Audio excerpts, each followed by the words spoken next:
우리 옆에 분에게 한번 이야기할까요? 감사합니다. 오늘은 맥주 감사 주일입니다. 상반기 동안 베푸신 그 은혜에 감사하여 우리가 절기로 지키는 주일인데요. 근데 오늘 본문 예레미야입니다. 예레미야는 요시야 왕 13년부터 예루살렘이 함락되고 강제로 이주하기까지, 완전히 예루살렘 성이 침몰되고 멸망하기까지 보고 사역했던 사람입니다. 근데 이 예레미야 전에 이사야가 있는데, 여러분, 이사야는 어찌 보면 영광과 환상을 본 선지자일 수 있습니다. 이사야의 서에 보면 문체가 장엄하고 거시적이며 또 예수님에 대한 예언도 굉장히 많이 나와요. 소망의 말이 많습니다. 그리고 거기에 보면 역사상, 유대 역사상 가장 위대한 승리인 18만 5천 명의 아수르 군대를 하룻밤 사이에 물리친 그런 능력도 경험하는데, 그런데 이번 한 주간 여러분 예레미야를 읽으시면서 어떠셨습니까? 국가의 종말을 몸으로 겪으면서, 심지어 결혼도 하지 말라고 하나님이 이야기했던, 자기 주변 친족에게 매국노라는 오해를 받고 구덩이에 던져지고, 그가 하는 말은 주님 하라는 말밖에 없었습니다. 그런데 주님 하라는 말이 뭡니까? 이 나라는 망한다. 그런데 다시 돌아오게 할 거야. 지금 아무리 발버둥 쳐도 확실히 망한다. 어찌 보면 하나님 앞에 이 외통수적인 부르심 때문에 그 사람의 실존, 선지자지만 그 사람의 인간적인 실존을 볼 때는 정말 뼈를 깎는 아픔과 힘든 삶이었지 않을까. 만약에 여러분이 예레미야 같이 부르셨다면 여러분 어떡하시겠습니까? 좋아하는 음식도 먹지 말고, 아니면 어디도 가지 말고, 주변 사람에게 주님의 말씀을 전하지만 돌아오는 것은 비방과 험담뿐이고, 아니면 매질당하는 것. 예레미야 20장에 보면 예레미야가 이렇게 이야기합니다. 내가 조롱거리가 되고 싶은 마음이 없는데, 그런데 하나님을 선포하지 아니하려고 하니까 내 마음에 또 불 붙는 것 같아서 안 할 수도 없고 하면 힘들고, 거기에 보면 또 내 친한 벗도 내가 실족하기를 기다리고, 유혹을 받게 되면 원수를 갚으려고 기다리고 있고, 그래서 심지어는 나의 생일이 저주를 받았더라면, 나의 어머니가 나를 낳던 날에 복이 없었고 아들 낳았습니다라는 소식을 아버지께 전하는 자가 저주를 받았더라면, 그렇게 자신의 부르심에 대해서 고뇌하고 고통하는데, 여러분 예레미야의 인생이 이렇게 힘든데 어떻게 이 삶에서 우리는 오늘 감사를 발견할 수 있을까요? 마치 여러분의 삶의 상반기에 예레미야 같지는 않겠지만 힘들고 어렵고 문제투성이었다면 어떻게 감사를 발견하시겠습니까? 어떻게 이 자리에 앉아 있겠습니까? 여러분, 오늘은 맥주 감사 주일입니다. 이게 수확을 감사하는 수확의 절기라는 것인데, 한자를 풀면 보리를 거두는 가을인 거죠. 팔레스틴에는 봄에 보리와 밀을 파종하고 대략 우리나라 한국 양력으로 치면은 한 6월 말경에 이제 수확합니다. 그 첫 수확 열매를 하나님께 드리는데, 이 한국 교회에서는 한국 초기 선교사님들이 농경사회였던 조선의 문화를 이해하며 보리 수확기인 이 6월 말을 지나서 한 7월 첫째 주일로 해서 맥주 감사주일, 첫 수확물을 하나님께 드리게 됩니다. 그런데 우리는 지금 농사를 짓지 않지 않습니까? 그래서 어떤 의미로 지키느냐? 상반기에 베풀어 주신 모든 은혜에 감사함으로 우리가 맥주 감사 주일을 지키는데, 단순히 감사를 넘어서 신앙의 고백이 담겨 있어요. 어떻게 해요? 하나님이 모든 만물의 주인이심을 고백하는 겁니다. 씨를 뿌리고 땅을 갈고 또 비를 내리고 햇빛을 주시는 분이 하나님이시라는 것, 내 수확의 첫 열매도 하나님이 주신 것, 주님의 것이라는 것을 인정하는 것이고, 또 한 해의 절반 가운데 함께 하신 하나님께 감사드리는 겁니다. 어떤 분은 지금 이 한 해의 반환점을 도는 오늘 시점에 돌아보면 버텨낸 날도 있으셨겠죠. 눈물의 새벽들도 있으셨을 겁니다. 예상치 못한 어려움도 만났고 또 예상치 못한 은혜도 있었을 겁니다. 그러나 그 모든 날을 함께 하신 분이 계세요. 그 하나님 앞에 상반기에 베풀어 주신 은혜를 기억하며 묵상하며 감사의 제사, 또 감사의 예물을 드리는 겁니다. 그리고 또 나머지 절반도, 이 하반기도 하나님께 맡겨드립니다. 미리 감사를 심는 것입니다. 그래서 여러분, 오늘도 좋고 다음 주도 좋으니 한 2주간 동안에 상반기 동안 베풀어 주신 그 은혜를 또 감사 예물에 다 적어가면서 감사합니다, 감사합니다, 그렇게 준비하여 하나님께 예물을 드리시길 바랍니다. 많고 적음이 중요한 게 아니라 마음인 겁니다. 이 한 해의 절반도 지켜주시니 감사합니다. 남은 절반도 지켜주실 줄 믿고 감사합니다. 하나 더 하면 다음 주 지난 월요일에는 또 말씀 사경의 부흥회가 있지 않습니까? 정교인. 여러분, 지난주부터 우리가 응답받고 은혜 받기 원하는 그 기도 제목들 다 적고 계신 줄 믿습니다. 저는 믿겠습니다, 여러분. 그래서 그것을 적어가면서 정말 간절하게 기도하십시오. 이제 한 2주 남았습니까? 이번 말씀 사경의 부흥회 때 은혜 주시고 응답 주시도록 기도 제목을 주님은 아십니다. 그래서 그거 가지고 또 미리 감사하면서 다음 주나 또 부흥회 가운데 또 감사의 예물을 드리셔도 좋습니다. 여러분, 하나님은 은혜와 응답 주시길 기뻐하시는 분이십니다. 이 여름의 말씀으로 우리를 새롭게 하실 것입니다. 세수를 세 부대에 담는 이 여름, 또 오늘 주일 되시길 주님의 이름으로 축복합니다. 근데 이렇게 예레미야의 삶은 힘든데 오늘 맥주 감사주일, 어떻게 감사를 발견할 수 있을까요? 오늘 설교 제목은 뭡니까? 감사의 셈입니다. 여러분에게 감사의 셈은 무엇입니까? 감사의 셈들이 여러분의 삶에 잘 흘러나오고 있습니까? 그 샘물의 물을 잘 마시고 계십니까? 샘물이 막히거나 마르진 않았나요? 어떻게 감사의 샘물을 마시고 누리고 베풀며 살 수 있을까요? 오늘 본문을 통해서 반면교사로 함께 살펴보기 원하는데, 오늘 본문 6장 1절부터 8절은 하나님의 심판의 집행과 경고가 분명히 나타납니다. 더는 미룰 수 없는 심판이 나타나는 거죠. 북방의 대적이 예루살렘을 포위합니다. 급박합니다. 그리고 백성들이 훈계를 받아서 그 순간에도 돌아오길 원하는 하나님의 애끓는 마음이 담겨 있어요. 1절을 보면 베냐민 자손들아, 예레미야는 고향 지파인 베냐민 자손을 향해 예루살렘에서 피난하라고 외칩니다. 드고아에서 나팔을 붑니다. 베닷게렘에서 깃발 신호를 올립니다. 북방에서 쳐들어오기 때문에 도망치라고. 누구에게 도망쳐야 됩니까? 다른 곳이 아니라 하나님께 도망치라고 하는 겁니다. 엿보아 온다라는 것은 재앙이 멀리서 슬금슬금 다가온다라는 겁니다. 2절에 보면 아름답고 우아한 시온의 딸을, 근데 반대 같은 말이 있으면 내가 멸절하리니, 이 말은 하나님 보시기에 아름답고 우아한데 돌아오지 않아서 파멸해야 되니 안타까운 마음이 있는 겁니다. 3절의 목자와 양떼는 원래 평화로운 이미지이지만 여기서는 예루살렘을 풀 뜯어 먹듯 철저히 약탈하고 파괴하는 이방 군대를 의미합니다. 4, 5절은 대적들이 거침없이 진격합니다. 예루살렘을 치러 온 적들이 외칩니다. 전투를 준비하자, 정오에 올라가자 하다가 날이 저뭅니다. 그러면 멈출 줄 알았는데 날이 기울었다면 밤에라도 올라가면 되지 뭐. 낮이고 밤이고 가리지 않고 예루살렘을 무너뜨리는, 파멸되는 그 생생한 심판이 얼마나 신속한지, 어떻게 나타날지 절실하게 보여줍니다. 그러나 우리는 여기서 주목하고 싶은 것이 1절에 나팔을 불다, 어찌 보면 깃발과 신호를 올리다. 이 나팔, 쇼파르라고 하는 것은 여러분 전쟁의 신호로 쓰여집니다. 그리고 심판의 임박성을 말합니다. 그러나 여기에선 백성들에게 그 위협을 알려서 피신하게 주는 신호입니다. 여러분, 하나님은 지금 재앙을 내리시기 전에 먼저 경고의 나팔을 울리시고 계십니다.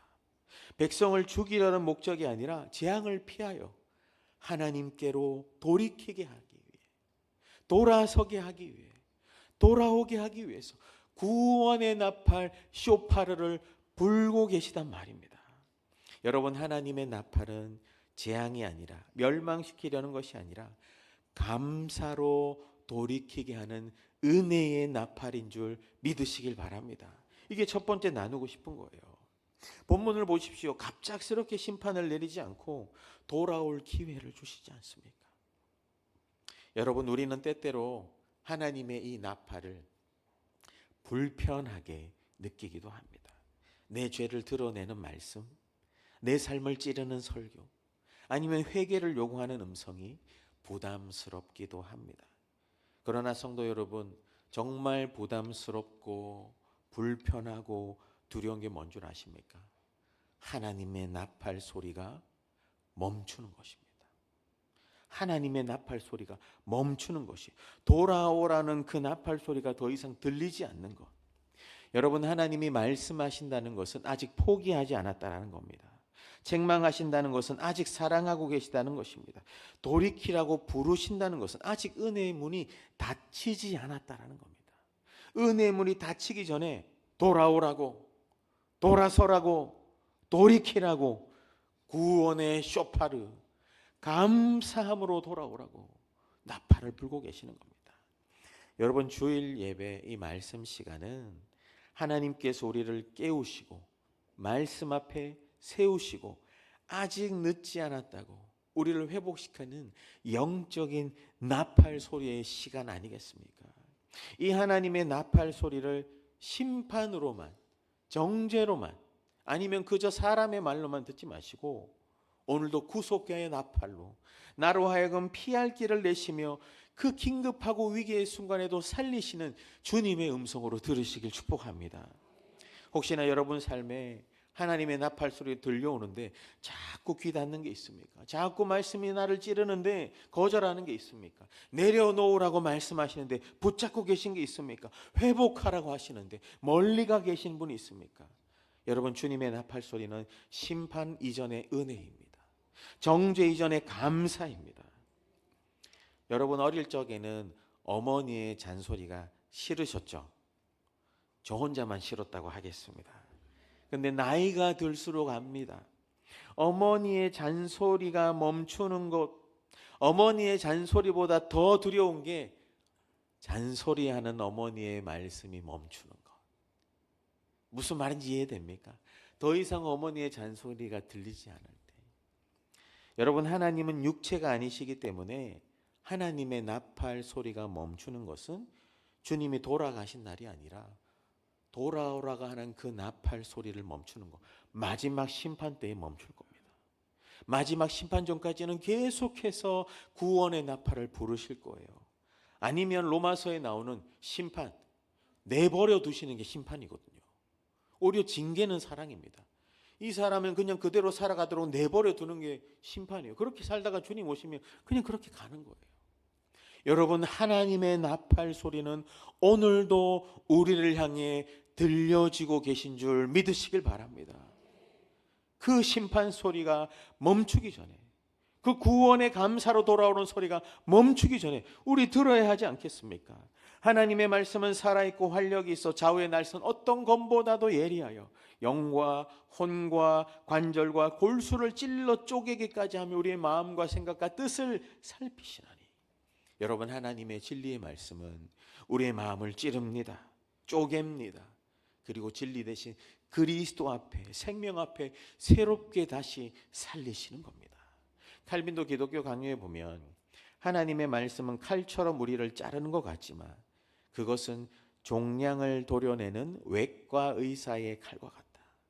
잘라냄이 없이는 치유도 없다고 이야기합니다. 제가 한번 말씀드렸던 것 같은데, 제가 생각하는 여러 은혜, 많은 은혜 중에 은혜, 감사 중에 감사, 여러 가지겠지만 그 중에 대표적인 것은 나를 돌아보게 하시는 은혜입니다. 여러분, 사람은 자기 자신을 객관적으로 볼 능력이 본성적으로 없습니다. 본성적으로 죄의 영향 아래 보는 거죠. 자기 자신도, 남도, 세상도, 가족도, 인생도, 미래도. 그러나 예수 그리스도 앞에 설 때에 비로소 자기 자신을 가장 정직하게, 객관적으로, 적나라하게 봅니다. 그러면서 터져 나오는 탄식이 뭡니까? 아, 그리스도 없이는 나도 없구나. 탕자가 처음에는 기고만장하여 아버지 앞에 죽든지 말든지 유산을 달라고 허랑방탕하겠습니다. 그러나 결국 돼지 지엄 열매 앞에서 자기 자신을 보잖아요. 아버지 집으로 돌아가야겠다. 돌아가려고 하자 그제서야 알게 됩니다. 자기가 집을 떠난 날부터 당부 아버지는 언제나 마을 어귀에서 그 아들을 기다리셨다는 사실을. 여러분, 은혜 중에 은혜요 감사 중에 감사는 나 같은 죄인을 사랑하셔서 늘 마을 어귀에서 나를 기다리신 하나님의 사랑인 줄 믿습니다. 그러니 그 긴박한 상황에서도 구원의 나팔을 불고 계신 거죠. 사랑하는 여러분, 상반기 동안 하나님은 우리를 향해 구원의 나팔을, 은혜의 나팔을 신실하게 불어주신 줄 믿습니다. 상반기를 돌아볼 때 내 삶에 베푸신 주님의 구원과 은혜, 감사했던 순간은 언제입니까? 여러분, 베푸신 많은 은혜에 감사하며 그 마음을 담아 주님께 감사의 제물을 드리시길 바랍니다. 제일 큰 감사는 나 같은 죄인 향해 구원의 나팔을 불러주신 것. 우리가 약할 때 주님이 강함이 되십니다. 내 오른팔이 약할 때 우리의 오른팔 되신 주님이 오늘도 우리를 향해 구원의 나팔 부르고 계시니 그 주님의 나팔 소리 앞에 주님 앞에 돌아오고 돌이키고 돌아서서 하나님께 감사의 예배드리는 모든 성실인들 되시길 주님의 이름으로 축복합니다. 우리 옆에 분에게 이야기할까요? 감사로 돌아갑시다. 그런가 하면 6, 7절은 하나님이 백성이 무너지는 이유에 대해서 이야기하는데 그것이 바깥의 위협보다 안에서부터 일어나는 그 위협이 크기 때문이라 이야기합니다. 6절, 7절은 예루살렘의 실체와 심판의 정당성에 대해서 이야기하는데 6절은 나무를 베어 예루살렘을 향해 목책을 만들라. 이게 전쟁할 때 여기 성이 있으면 이 성만큼 이 흙으로 토성을 쌓지 않습니다. 이 공성터를 만들어서 심판하겠다, 멸망했다라겠다고 하는 건데 왜 그러냐? 그 안에 7절에 보면 샘이 물을 계속 솟구쳐낸 같이, 원문으로 보면 분수처럼 솟아 터지듯이, 분수처럼 솟아오르듯이 무엇이 올라옵니까? 포악이 올라온답니다. 폭력이 올라온답니다. 탈취와 불의와 질병과 상처와 살상들이 가득 찬대요. 내 안에, 우리 안에 감사의 샘물이 터져 나와야 되는데 감사의 샘물이 아니라 포악과 죄악과 불평과 상한 마음이 터져 나온대요. 모두 다 하나님과의 관계적인 면에서 죄악이 나타나는 겁니다. 여러분, 우리 안에 어떤 감사의 샘물이 막혀 있습니까? 이물질이 끼어 있습니까? 막아버리고 있는 건 무엇입니까? 여러분, 감사가 터져 나와야 되는데 감사하지 못하게 여러분의 감사의 관을 막고 있는 건 뭡니까? 여러분 안을 한번 살펴보십시다. 우리를 살펴보시자고요. 내 안에 감사가 터집니까? 기쁨이 터집니까? 은혜가 터집니까? 고난 중에 주님을 향한 예배가 터집니까? 아니면 다른 게 터져납니까? 다른 게 막아져 있습니까? 막혀져 있습니까? 여러분, 예루살렘은 하나님이 택한 백성이었습니다. 예배가 있었습니다. 성전이 있었습니다. 신앙의 전통이 있었습니다. 그런데 껍데기만 남았습니다. 삶의 실제는 하나님과 멀어져 있었던 거죠. 여러분, 우리의 신앙을 무너뜨리는 것은 언제나 외부적인 환경, 조건, 문제만이 아닙니다. 정말 경계해야 될 것은 내 안의 문제입니다. 내가 하나님과의 관계가 열려 있는가, 뚫려 있는가, 막힘 없는가, 막혀 있는가, 내 안에 무감각이 있는가, 완고함이 있는가, 죄와 타협이 있는가. 예배는 드리지만 마음은 딴 데가 있고, 기도는 하지만 회개는 없고, 말씀은 듣지만 감사가 없더라면 1912년에 사람들이 세상에서 가장 크고 아름다운 배라고 칭송했던 배가 있습니다. 타이타닉이라고 혹시 다 들어보셨습니까? 갑판 위에는 아름다운 음악이 흐릅니다. 선실에 객실이 너무 많아요. 사람들은 각자 파티 옷을 입고 와서 파티를 즐깁니다. 그러나 그 배 아래서 설계 결함과 부실 리베스로 인해서 내부에서 이미 무너지기 시작했다고 말합니다. 결국 그것이 빙산과 충돌로 무너지는 거죠. 여러분, 우리의 신앙도 겉의 화려함이 중요한 게 아니라 내 속 사람의 내면이 중요하다고 지금 전화로 알람 알리지 않습니까? 여러분, 혹시 우리 안에 무엇이 가득 차 있습니까? 감사와 기쁨과 은혜가 솟구쳐 올라야 하는데 내 안에 감사의 샘물이 막혀 있지는 않습니까? 여러분, 하수구를 진흙을 한번 부어 보십시오. 막히지 않습니까? 목사님, 왜 제 인생 감사가 없죠? 왜 주님이 도와주니까 막혀 있는 건 아닙니까 혹시 여러분? 예레미야 2장 13절에 보면 내 백성이 두 가지 악을 행한답니다. 생수에 근원된 나를 버린 것, 막아버린 것과 스스로 웅덩이를 판 겁니다. 자기가 뭔가 한번 파배우려고 하니까 안 파지는 겁니다. 우리의 생명의 근원은 주님이십니다. 그 감사의 생명의 근원이신 그 주님 앞에 우리는 감사의 관을 꽂아야 되는데 이 관이 막혀 있는 건 아닙니까? 여러분, 감사를 잃어버리면 신앙이 무감각과 같습니다. 수도관이 깨끗해야 물이 나오는데 그래서 혹시나 내 안에 감사의 이 관을 막고 있는 것은 없는가 한번 점검하는 체크리스트를 제가 한번 적어왔는데 한번 보면서 여러분 마음으로 한번 체크해 보십시오. 먼저는 예배와 기도 말씀과 하나님과의 관계 속에서 혹시나 예배 시간에 몸은 여기 앉아 있지만 마음은 다른 곳에 가 있지 않습니까? 설교를 들을 때 이거는 저 사람을 위한 말씀이다. 기도 시간이 혹시 짧아집니까? 기도 제목을 보니까 회개나 감사보다 주십시오가 압도적으로 많습니까? 말씀을 읽어도 찔림이 없고 감동은 오래전의 일입니까? 새벽 기도나 개인 경건 시간이 한 달 이상 흐트러졌습니까? 3개 이상이면 이따가 같이 기도하면 됩니다. 그리고 감사와 불평 비교적인 면에서 혹시나 하루를 마칠 때 감사한 일보다 불평할 거리가 더 많으십니까? 남과 비교하는 마음이 많습니까? 작은 것에 감사하는 횟수가 줄어들고 있습니까? 은혜 받은 기억이 희미해져 갑니까? 형편이 좋아지면 감사하겠다고 자꾸 조건을 내밉니까? 섬기는 것, 드리는 게 부담이 됩니까? 가정이나 또 자녀들 부부 관계에서도 한번 보면 배우자나 가족들에게 교회에서 대하는 말투와 집에서 대하는 말투가 혹시 다릅니까? 혹시나 가족들 안에 나로 인해 계속적으로 상처를 주고 있는 거 아는데 안 바꾸십니까? 가정 예배나 아니면 직장에서 식사 기도가 형식적으로 되진 않습니까? 한 기도 얼마나 감사합니까, 여러분? 배우자의 이야기를 진심으로 듣고 계십니까? 가정 안에서 서로 감사가 넘칩니까? 냉랭합니까? 각자 집에 들어가면 자기 방에 들어가서 핸드폰만 합니까? 하루에 감사거리를 나눕니까? 공동체 안에서 한번 볼까요? 여러분, 상처는 예민합니다. 일단 내가 안 받아야 되고 안 줘야 되는데 교회 안에서 상처받은 기억 때문에 여전히 거기에 머물러서 해결되지 않고 그 상처투성이로 살아가고 계십니까? 어떤 특정한 성도나 사역자를 마음속으로 판단하고 정죄하고 있습니까? 누군가를 용서해야 된다는 건 알겠지만 실천하고 있지 않지 않습니까? 내 유익을 위해서 관계를 활용한 적이 있습니까? 약한 사람, 소외된 사람에게 혹시 다가가 기도합니까?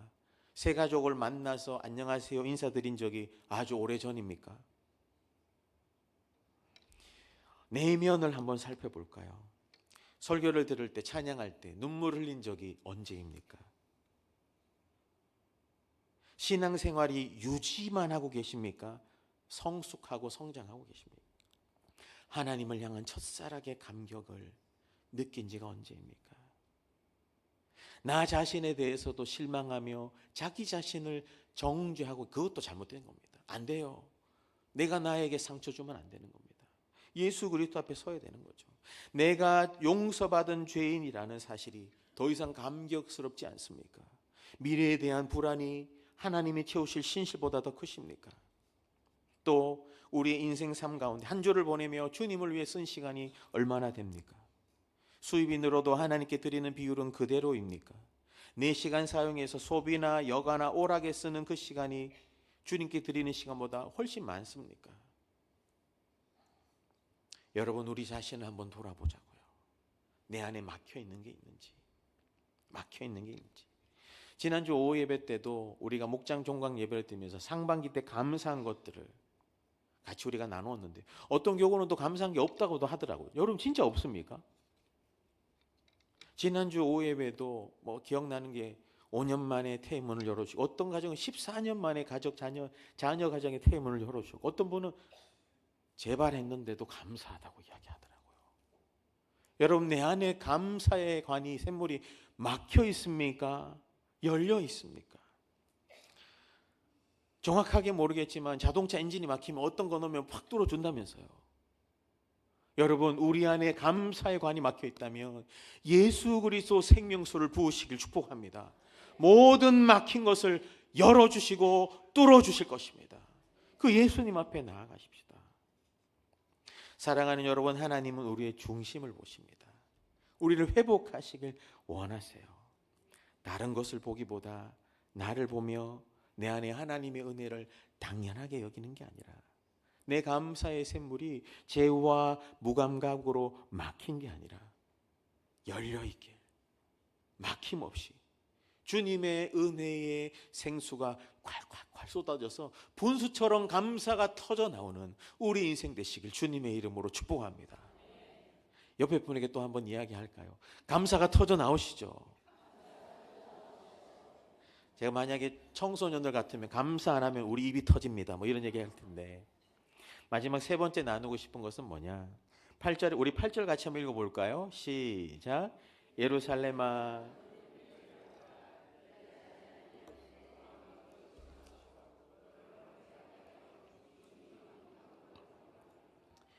예루살렘아. 그 마지막으로 그 위기가 긴급 속에서도 하나님이 이야기하십니다.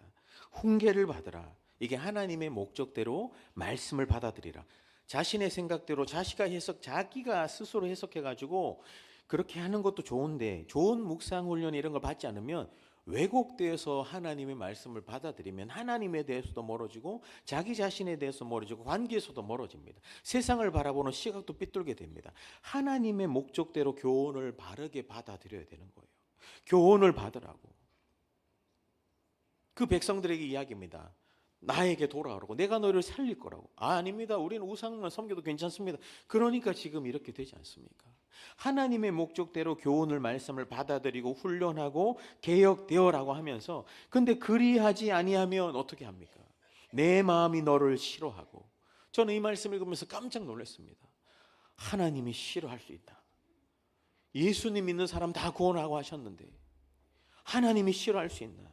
이 원문을 찾아보니까 뼈가 탈골되어 분리되다라는 뜻입니다. 여러분, 하나님의 말씀 앞에 서지 않고 하나님 앞에 감사의 관이 뚫려 있지 않고 하나님과 관계에서 멀어지면 마치 뼈가 탈골되어 부러져요 분리되는 것처럼 우리가 하나님에게서 멀어지는 겁니다. 우리가 하나님에게서 탈골되어 분리되는 겁니다. 그 인생만큼 비참한 인생은 없습니다.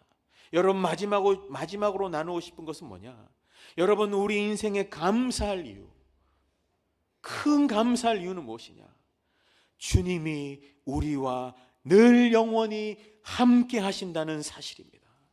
주님은 한 번도 우리를 떠난 적이 없습니다. 우리가 주님을 떠났겠죠. 우리가 스스로 팔을 부러뜨려서 분리됐겠죠. 하지만 분리된 팔은 하나님은 다시 붙으셔서 주님 앞에 붙이시지 않습니까? 그러나 또 나아가려고 하죠. 그러나 예수 그리스도 안에 절대 떨어지지 않도록 우리를 붙으시는 거죠. 얼마나 두려운 말씀입니까? 성도 여러분, 인생에서 가장 큰 복은 돈이 아닙니다. 건강도 아닙니다. 형통만도 아닙니다. 가장 큰 복은 주님이 함께 하시는 겁니다. 주님이 우리와 함께하는 그 임재가 우리 가운데 있게 하는 것. 이스라엘이 광야 시절에도 하나님은 구름 기둥과 불 기둥으로 함께 하셨지 않습니까? 절대 너를 떠나지 않겠다. 여러분, 하나님은 오늘도 말씀하십니다. 먼저 말씀하세요.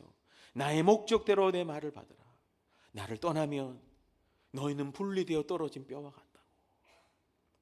이 세상에선 우리로 하여금 자꾸 하나님으로 멀어지게 합니다. 종교다원주의로, 유사 기독교로, 번영신학으로, 아니면 물질주의로. 여러분, 이게 깊이 들여다보면 하나님과 관계가 충분하면 주시는 다 부복인 겁니다. 여러분, 주님의 임재를 떠나서는 안 됩니다. 임재를 놓쳐서는 안 되는 겁니다. 혹시나 내 안에 하나님과의 관계에서 감사의 샘물이 감사의 샘물이 터져 나오지 않는 분이 있습니까? 사랑하는 성실의 아들, 딸 여러분, 오늘 여러분 인생의 감사의 샘물은 누구입니까? 여러분 샘물은 안반수, 지하수에서 나오는 거예요. 우리는 은혜 지대 위에 있는 겁니다. 은혜 지대 위에.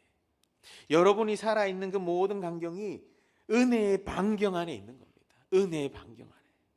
우리는 멀리 있지 않아요. 우리 예수 그리스도 때문에 이미 은혜의 지대 위에 있어요. 그리고 우리는 감사의 관을 꽂으면 되는 겁니다. 막힘없이. 여러분 예수 그리스도 있는 자에게는 이 감사의 샘물이 터져 나올 수밖에 없습니다. 말씀을 마무리할까요? 말씀을 마무리하면서 내 안에 하나님의 임재, 하나님과 관계하는 이것을 혹시나 떠난 적은 없는가? 여러분 오늘 감사주일인데 상반기 가운데 주님께 감사할 수 있었습니까? 감사가 사라졌다면 우리 앞에 것들 하나, 둘, 세 가지 살펴보면 마지막 세 번째는 뭡니까? 하나님의 임재를 내가 떠난 적은 없는가? 임재가 사라진 교회, 기도가 막힌 교회, 예배가 자는 교회, 말씀이 희미한 교회, 소망 없이 죽어가는 교회가 되지 않길 축복합니다. 저도 이거 쓰면서 아찔했어요.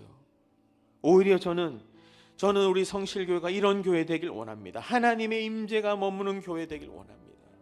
예배의 감격이 회복된 교회, 기도의 뜨거움이 살아난 교회, 말씀 앞에 눈물이 메마르지 않는 교회, 말씀이 선명하게 들리는 교회, 기도가 뚫린 교회, 임재를 느끼는 교회, 감사의 샘물이 날마다 분수처럼 솟구쳐 나는 교회. 너희는 나를 만날 만할 때 찾으라고 했지 않습니까? 여러분 하나님이 받으시기 기뻐하는 가장 큰 수확물이 뭘까요? 바로 우리 자신입니다. 하나님은 돈을 받고 싶은 게 아니라 우리를 받기 원하십니다. 죄로 썩어가는 죽어가는 우리를 구원하기 위해 예수님이 이 땅에 오셨고 우리 죄 대신하여 십자가에 죽으셨고 그것만도 감사한데 3일 만에 부활하셨고 오늘도 그 안에 있는 자는 예수 그리스도 안반 위에 있기 때문에 오늘도 감사의 샘물이 터져 나오는 인생인데 우리는 감사가 막혔습니까? 막혀져 있습니까? 여러분 예수님 앞에 나아가 생명수를 부으셔서 뚫어내시길 축복합니다. 주님께 나가면 주님이 열어주시는 겁니다. 그 하나님의 임재가